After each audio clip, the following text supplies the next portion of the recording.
চলে এলাম আজকে পুরো সম্পূর্ণ একটা নতুন নতুন একটা খেল ম্যাজিক দেখানোর জন্য দেখাবো। পুরো নতুন আলাদাই পুরো একদম মাথায় আসেনি।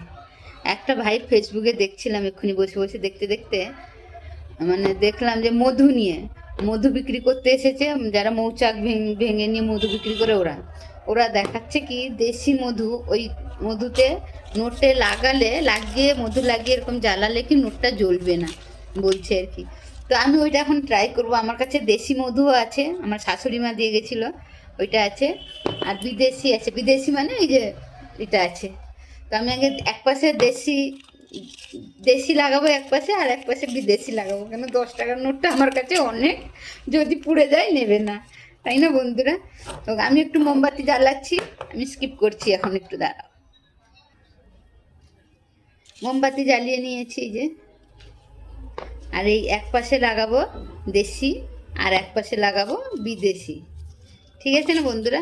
মানে চশমা যেই দিকে আছে ওই দিকে দেশি লাগাচ্ছি আমি, চশমার যে ছবি মানে চশমা মানে এই যে গান্ধীজির চশমার দিকে যেই দিকে আছে ওই দিকে লাগাচ্ছি আমি দেশি মধুটা। আমার শাশুড়ি মা দিয়ে গেছেন, শাশুড়ি মা আর নেই, কি করে লাগাবো? এই মধুগুলো অনেক কাজে লাগে। কি কালো বাবা, কুচকুচে কালো পুরো একদম।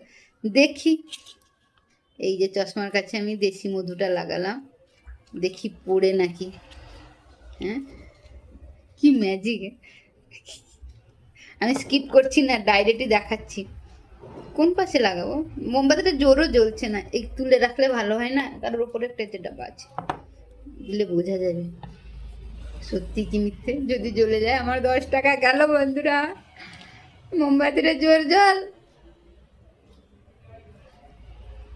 বাবু, একটা দেশলাই।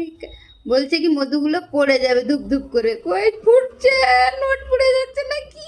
দেখতে পাচ্ছ বন্ধুরা, ফুটছে মধু, দেখি না, নোট ফুটছে না।